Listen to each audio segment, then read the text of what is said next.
Sarasota, St Armands, carousels? What's coming next?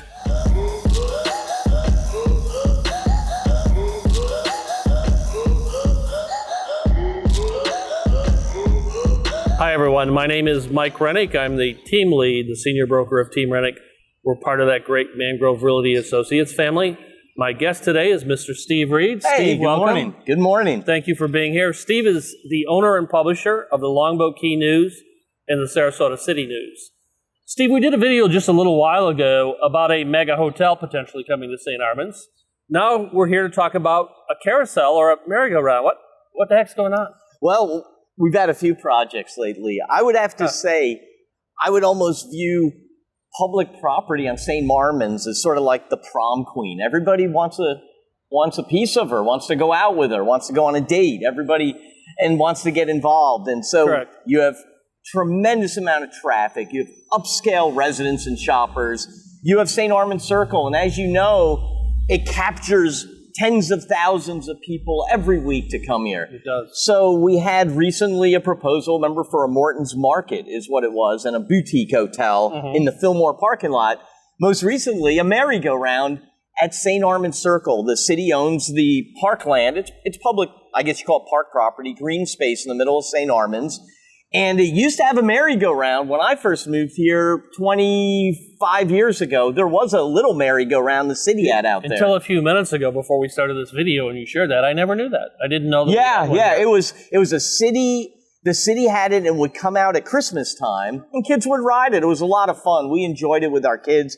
So on a personal level, I can say it was that much fun. Now, there's a gentleman, a business guy, part of an organization called Ride Entertainment. He held a meeting at the Lutheran Church with the residents and said, what do y'all think of this idea of a merry-go-round or of a carousel? Okay. And he got mixed reaction. The residents, of course, they've lived here. They've been upset with tourism and VRBOs and Airbnbs. They're wary of anything that'll bring traffic and more commercialization. Correct. The business community here says, hey, maybe this would work well. They like that. They like it. Yeah. They're all about business and That's commercialization. Right. And drawing more people here is a win-win for the business owners and maybe for many of the residents. We'll see as this goes forward.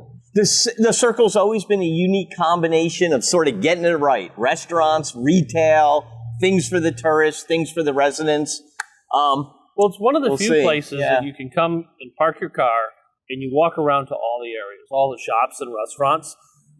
Downtown on Main Street, Siesta Key, not so much because of the link. You don't find that at St. Armands because of a circle. So the tourists know about it, the locals know about it, everyone hangs out here. So like you said, it's great property. I like the idea that concepts are coming forward to be studied, to be noodled over, because change is important.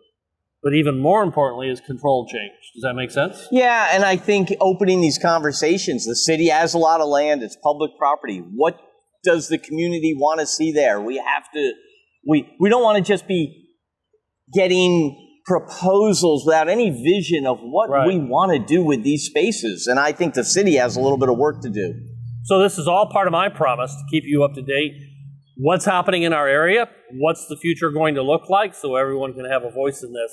We need to come back and keep everyone updated, but Steve, thank you. I appreciate this. Take care, everyone, and thanks for watching.